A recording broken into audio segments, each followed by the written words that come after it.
Assalamualaikum warahmatullahi wabarakatuh. Nama saya adalah Muhammad Noval Farisabet dari kelas 11 IPS 2, alamat rumah Magelang, Jawa Tengah. Salam rindu Gor yang biasa untuk pelajaran Camkos. Di sini saya akan menjelaskan kerajaan Medang Kamulan. Yang pertama, sejarah kerajaan Medang Kamulan bukan kelanjutan kerajaan Mataram kuno.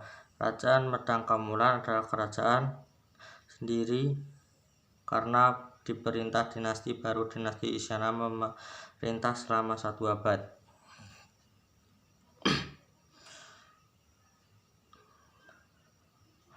Politik dan birokrasi.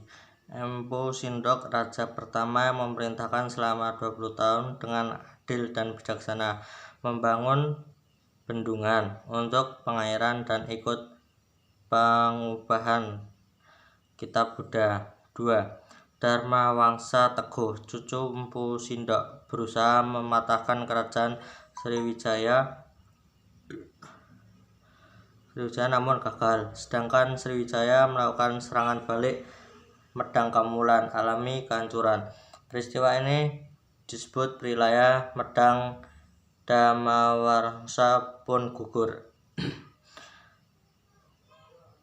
Airlangga putra, anak perempuan Dharma Wangsa, terjadi perayaan Medang saat pesta.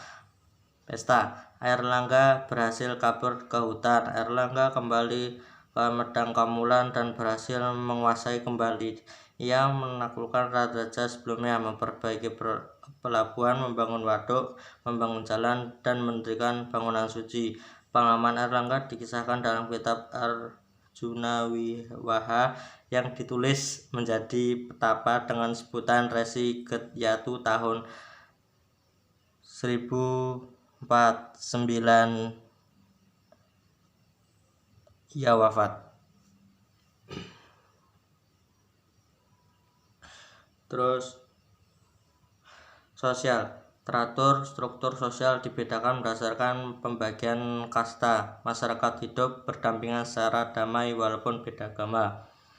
Ekonomi, pemindahan kekuasaan dari Jateng ke Jatim memiliki arti strategis dalam ekonomi. Masa Empu Sindok mendirikan pusat kerajaan di tepi sungai Brantas dengan tujuan mendirikan pusat pelayaran dan perdagangan di Jatim. Masa Darwangsa, aktivitas pelayaran dan perdagangan bukan hanya di Jatim tapi hingga luar Jatim. Akibat serangan Wurauri, aktivitas tersebut mengalami kehancuran. Masa Airlangga, kegiatan ekonomi dibangun lagi. Dalam prasasti Klagen, Airlangga memerintahkan pembuatan tunggul di tepi sungai Brantas. Pertujuan akan kapal yang menyusuri sungai Brantas sampai pusat pemerintahan. Budaya sangat maju ditunjukkan oleh prasasti yang ditemukan. Prasasti di daerah Negil. Empu Sindok memerintah membuat candi untuk pemakaman. 2. Prasasti Empu Sindok. Dari Lor dekat Nganjuk, Empu Sindok memerintah membangun candi Jayamakarta dan Jayastambo (Tugu Kemenangan) di desa Anyak Lodang. 3. Peninggalan candi belahan lereng Gunung Penanggungan tempat perabuan jenazah Airlangga. 4. Menghasilkan kitab Sangyang Kumahinikan dan kitab Arjuna Wiwaha karya Empu Kurwa menjelaskan pengalaman dan kehidupan Airlangga. Terus keruntuhan karena pembagian kerajaan dialami oleh kerajaan Medang Kamulan pada masa Airlangga. Usia 50 tahun, Airlangga memutuskan untuk bertapa. Akhir pemerintah Airlangga sulit menemukan pengganti karena Putri Wijayatunggadewi menolak naik tahta. Anak Airlangga dengan Putri Dhammarwangsa memilih menjadi pertapa.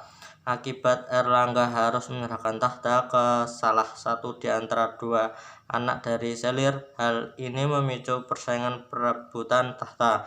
Dengan bantuan Empu Baharda, Erlangga membagi kerajaan jadi dua, Jenggala Kepala Gerasekan dan Panjalu (Kediri).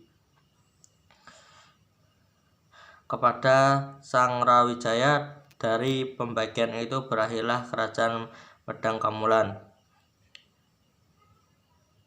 Oke, terima kasih. Assalamualaikum warahmatullahi wabarakatuh.